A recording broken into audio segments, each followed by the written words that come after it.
reduce the tariffs that your government put on Israeli goods, 17%. On where? On Israeli goods, the 17%. Do you plan Well, to we're reduce talking it? about a whole new trade. Maybe not. Maybe not. Don't forget, we help Israel a lot. You know, we give Israel $4 billion a year. That's a lot.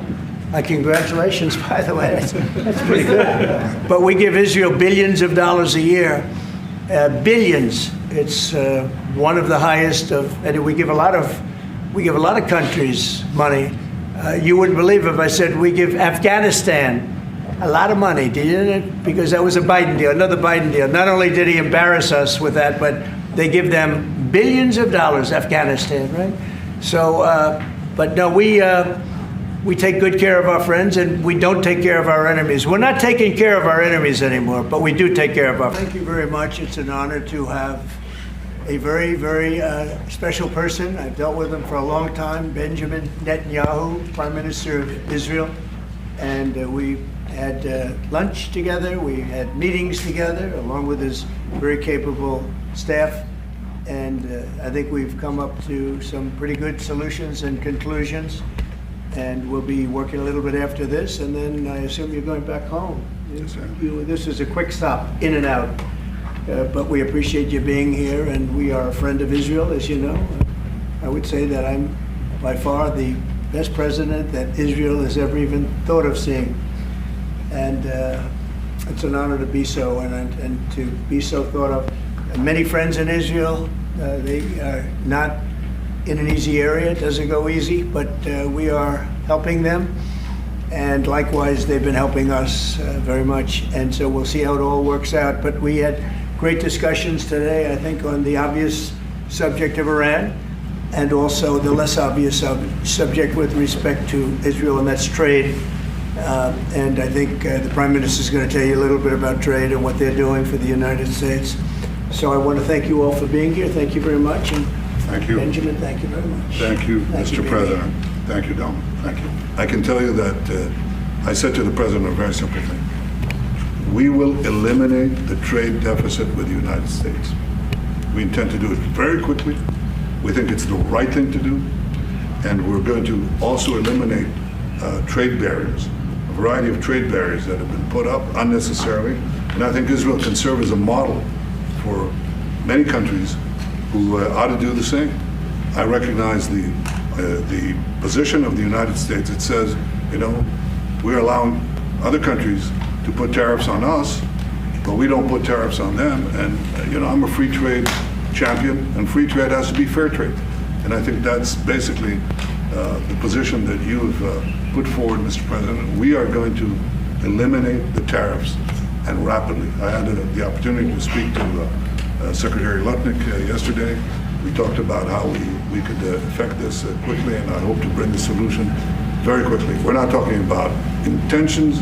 We're not talking about you know, just words. We're talking about results. And those results are going to come. That's the first. Thank you very much. It's very nice. Thank you. Thank you. 2 questions. Do you expect any of these deals to be made before April 9th? And secondly, there have been some mixed messages from your administration. You're talking about negotiations, and yet others in your administration are saying that these tariffs are actually permanent. What is the action? Well, it could be. They can both be true. There can be permanent tariffs, and there can also be negotiations, because there are things that we need beyond tariffs. We need open borders. You know, we almost had a deal with China where we're going to open up China. It was almost done. Some of you remember it during my first term, and it was very disappointing. We ended up making a great deal. $50 billion worth of product was sold. $50 billion. You'd like that in Israel. And I made that deal, but it wasn't the deal that I wanted. It was the deal that I wanted was that, plus they were going to open up China so that our companies could go into China and compete with other countries and China for the, you know, for a large number of people. And at the very end, that deal was terminated, and we went to a piece of the deal. And so there are a lot of things outside of tariffs, but tariffs are very important. But there are a lot of things like opening up countries that were totally closed. China's essentially a closed country. In fact, it is a closed country. And what they do is they charge tariffs so that if you sell cars or if you sell anything, nobody's going to buy it because the price is out of control. But that's true with a lot of other countries also. So we're going to get fair deals and good deals with every country, and if we don't, we're going to have nothing to do with them. They're not going to be allowed to participate in the United States.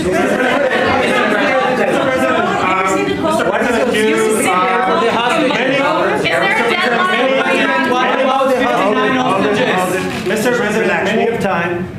This gentleman is all day long. Mr. President, thank you for the chance. Many of Palestinian Americans who voted for you and not for Biden because you've promised them to end the war in Gaza. Very honored by that vote, too. The war is still going on and there's no hostage deal. Do you have any update on that? Well, I'd like to see the war stop, and I think the war will stop at some point that won't be in the too distant future. Right now we have a problem with hostages. We're trying to get the hostages out. We got quite a few of them out, but it's a long process. It shouldn't be that long. We have a big problem that we've done. I think I'll ask Pete to maybe talk about it for a second, because a lot of people are asking. The Houthis, we've been very tough and very successful militarily. We've really damaged them badly. These were people shooting down ships and other things, by the way, flying objects like airplanes. And we've put a major hurt on the Houthis, which nobody's been able to do. We've really hit them hard, and they know it, and they don't know what to do. And it's every night, night after night. And we've gotten many of their leaders and their experts. They're experts on missiles. I mean, they actually make missiles. Nobody thought that. But they make missiles. They're highly sophisticated, and they're very tough. But they've been very badly damaged. Nobody else was able to do that but us. Pete, you want to discuss that, please? Yes, sir. It's been a bad 3 weeks for the Houthis, and it's about to get worse. It's been a devastating campaign, whether it's underground facilities, weapons manufacturing, bunkers, troops in the open, air defense assets. We are not going to relent. And it's only to get more unrelenting until the Houthis declare they will stop shooting at our ships. And we've been very clear at the Iranians as well. They should not continue to provide support to the Houthis, and that message has been made very clear. So we have a lot more options and a lot more pressure to apply, and we know, because we see the reports, how devastating this campaign has been in them, and we will not relent.